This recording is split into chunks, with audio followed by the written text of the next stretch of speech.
मीना बोली, हे मुनिश्रेष्ठ, मैं पहले उस पुरुष को देखना चाहती हूँ जो मेरी पुत्री गिरिजा का भावी पति होगा। उसने जिनके लिए कठोर तप किया है वे शिव कैसे दिखते हैं? उनका स्वरूप कैसा है? ब्रह्मा जी ने कहा, हे मुनि, इस प्रकार जब मीना मोहवश इस बात से अनजान थीं कि वे किसे देखने जा रही हैं, तो वे शीघ्र ही आपके साथ चंद्रशाला महल की छत पर शिवजी के दर्शन के लिए पहुंच गईं। उस समय प्रभु शिव ने उनकी अहंकार युक्त जिज्ञासा को भांपते हुए एक अद्भुत लीला रची और मुझसे तथा विष्णु से कहा। शिवजी बोले, हे तात, आप दोनों मेरी आज्ञा से समस्त देवताओं के साथ अलग अलग पर्वतों से होकर हिमालय के द्वार पर पहुँचिए। हम सब बाद में वहां आएंगे। ब्रह्मा जी ने कहा। यह सुनकर भगवान विष्णु ने समस्त देवताओं को बुलाया और उन्हें वैसा ही करने का आदेश दिया।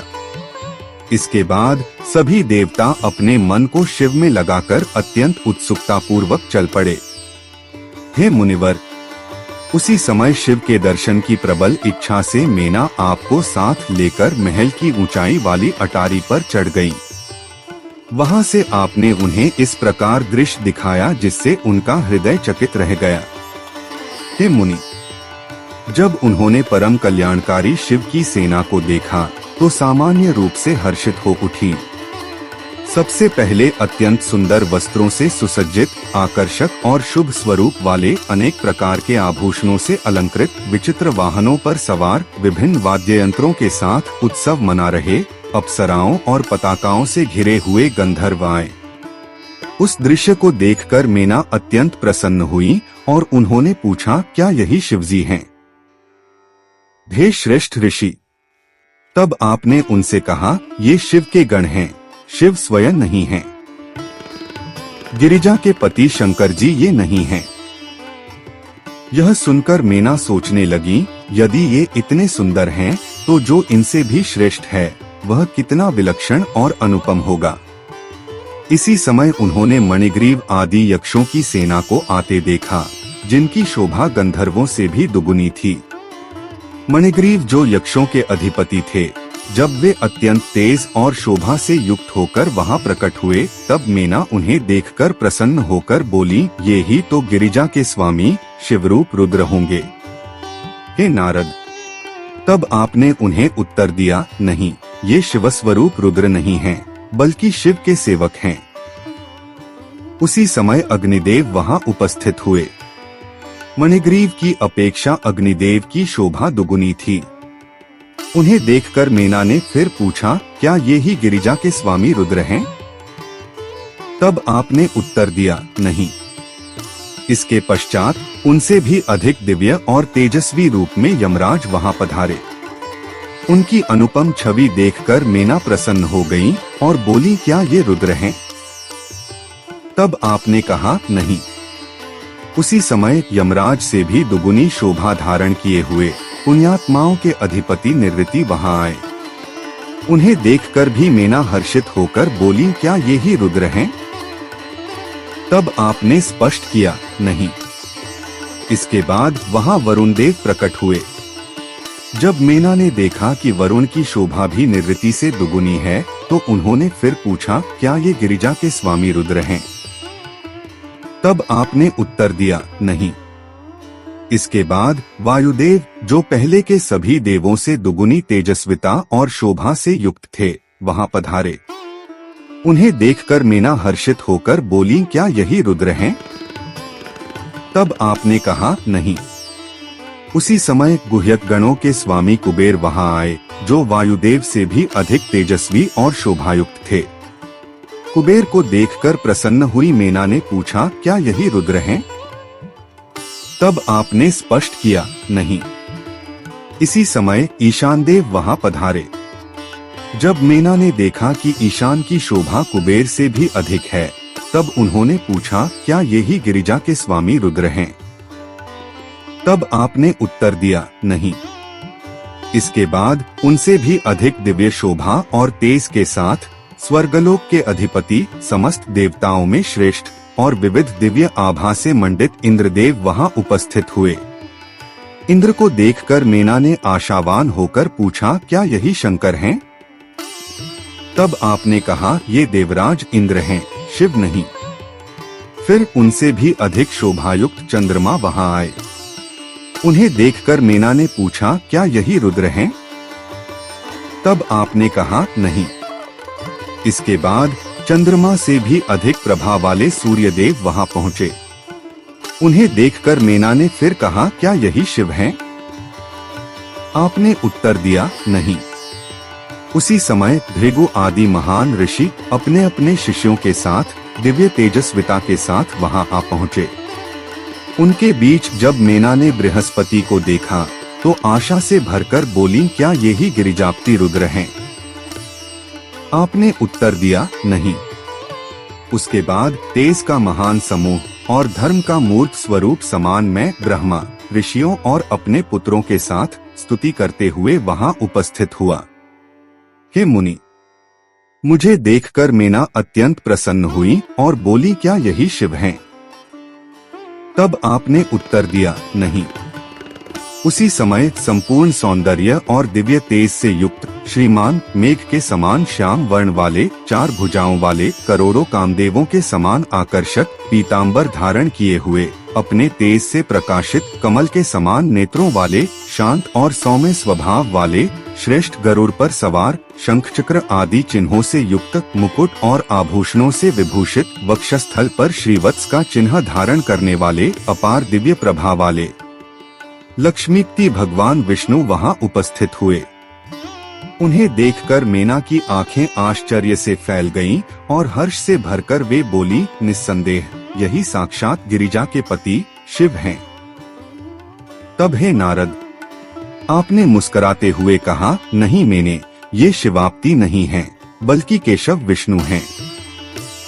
ये भगवान शंकर के समस्त कार्यों के अधिकारी और अत्यंत प्रिय हैं, परंतु पार्वतीपति शिव इनसे भी अधिक श्रेष्ठ हैं। हे मैंने, उनकी दिव्यता और महिमा का मैं वर्णन नहीं कर सकता। वे संपूर्ण ब्रह्मांडों के अधिपति, सर्वेश्वर और स्वयं प्रभु स्वराज्य संपन्न हैं। ब्रह्मा जी बोले, नारद के इन वचनों को सुनकर मीना ने पार्वती को अत्यंत पुण्यवती, सौभाग्यशालिनी, तीनों कुलों, पिता, माता और पति का वंश को सुख देने वाली और समस्त कल्याण को प्राप्त करने वाली समझा। इसके बाद हर्ष और प्रेम से भरे मन के साथ प्रसन्न मुख वाली मीना बार बार अपने भाग्य की प्रशंसा करते हुए कहने लगी। मीना बोली, पार्वती के जन्म के कारण आज मैं संपूर्ण रूप से धन्य हो गई हूँ। गिरिराज हिमवान भी आज धन्य हो गए। मेरा कुल, मेरा जीवन, सब कुछ धन्य हो गया। जिन जिन श्रेष्ठ देवताओं और देवाधिपतियों को मैंने देखा, उनके जो स्वामी हैं, वही मेरी बेटी के पति बनने वाले हैं। उसके सौभाग्य का क्या वर्णन किया जाए। जिसने स्वयं भगवान शिव को पति रूप में प्राप्त किया है, उसके सौभाग्य की महिमा को तो 100 वर्षों में भी नहीं कहा जा सकता। ब्रह्मा जी बोले, जब मीना प्रेम और आनंद से यह सब कह रही थीं, उसी क्षण समस्त कार्यों में समर्थ परमेश्वर अद्भुत रूप धारण करके प्रभु रुद्र वहां प्रकट हो गए। हे तात, प्रभु शिव के साथ जो उनके गण आए थे, वे सभी अत्यंत अद्भुत थे। वे ऐसे थे जो मीना जी के भीतर के अहंकार को दूर करने वाले सिद्ध हुए। उस समय प्रभु रुद्र स्वयं को माया से परे और सर्वथा निर्विकार, भावनाओं से अछूते रूप में प्रस्तुत कर रहे थे। हे नारद, हे मुने, जब शिव का आगमन हुआ, तब आपने प्रेम और श्रद्धा से परिपूर्ण होकर मीना को उनकी ओर इंगित करते हुए कहा, देखो मीना, यही हैं वे शिव पार्वती के पति। नारद जी बोले, हे सुंदरी मीना, आप इन्हें देखिए, यही साक्षात शंकर भगवान हैं, जिनके लिए आपकी पुत्री पार्वती ने वन में कठोर तपस्या की थी। ब्रह्मा जी बोले, नारद के इन वचनों को सुनकर मीना हर्षित हो उठीं और वे इस अद्भुत रूप वाले, विचित्र वेशभूषा वाले, आश्चर्यकारी गणों से युक्त भगवान शिव को देखने लगी। उसी क्षण भूत प्रेतों और अनेकों भयानक रूपधारी गणों से युक्त अत्यंत विचित्र और अद्भुत स्वरूप वाली रुद्रसेना वहां प्रकट हो गई। उन गणों में कोई आंधी के समान वेगवान था, कोई पताकाओं की तरह फड़फड़ाता हुआ, कोई टेढ़े मुंह वाला, कोई भयानक और विकृत चेहरों वाला, कोई विकराल रूपधारी था। कुछ के बड़ी दाढ़ी और मूछें थीं, कोई लंगड़ा, कोई अंधा, कोई दंड, पाश या गदा लिए हुए था। कुछ अजीब वाहनों पर सवार थे, कोई शंख जैसे स्वर निकाल रहा था, कोई डमरू बजा रहा था, कोई गोमुख बजा रहा था। कुछ के मुंह ही नहीं थे, कुछ के भयंकर चेहरों में कई मुख थे, कुछ के हाथ नहीं थे, कुछ के विकृत हाथ थे, तो कोई बहुत सारे हाथों वाला था। कोई नेत्रहीन, कोई बहुनेत्रधारी, कोई सिरहीन, कोई विकृत मस्तकधारी, कोई कानों से रहित, तो कोई अत्यधिक कानों वाला था। सभी गण भिन्न भिन्न, विचित्र और अद्भुत वेशभूषा में थे। इन सभी के अतिरिक्त भी अनेक भयानक रूप वाले, विकराल, वीर और आश्चर्यजनक गण वहां उपस्थित थे। हे तात, वे सभी अनगिनत, अति शक्तिशाली और भय उत्पन्न करने वाले थे। नारद जी बोले, हे मेना, देखिए, मेरी उंगली के इशारे पर ये भगवान शंकर तथा उनके भयानक विरूप गण उपस्थित हैं। भूत प्रेतों और असंख्य रुद्रगणों को एक साथ देखकर मेना का हृदय भय से कांप उठा। वे तुरंत अत्यंत व्याकुल हो गईं। उन गणों के बीच निर्गुण स्वरूप किंतु परम गुणी, वृषभ पर आरूढ़, 5 मुख एवं 3 नेत्रों वाले, भस्म से अलंकृत, जटाजूटधारी, मस्तक पर चंद्रकलाधर, 10 भुजाओं वाले, कपालधारी, व्याघ्र चर्म का उत्तरीय पहने, हाथ में महान पिनाक और त्रिशूल लिए, कुछ विकराल नेत्रों तथा विरूप देह वाले, गजचर्म ओढ़े हुए शिव को देखकर पार्वती की माता भयभीत हो उठी। कापति, आश्चर्यचकित और भय से विकल मेना को आपने फिर उंगली से संकेत कर कहा, यही है प्रभु शिव। आपका वचन सुनते ही मेना की सुध-बुध जाती रही। वे तेज हवा से झरती लता की तरह भूमि पर मूर्छित होकर गिर पड़ी और मन ही मन बोली, मैं तो इनके विकराल रूप को देख ठगी सी रह गई। फिर सखियां अनेक उपचारों से प्रयास करती रहीं और धीरे धीरे हिमालय सुता मेना को चेतना लौट आई।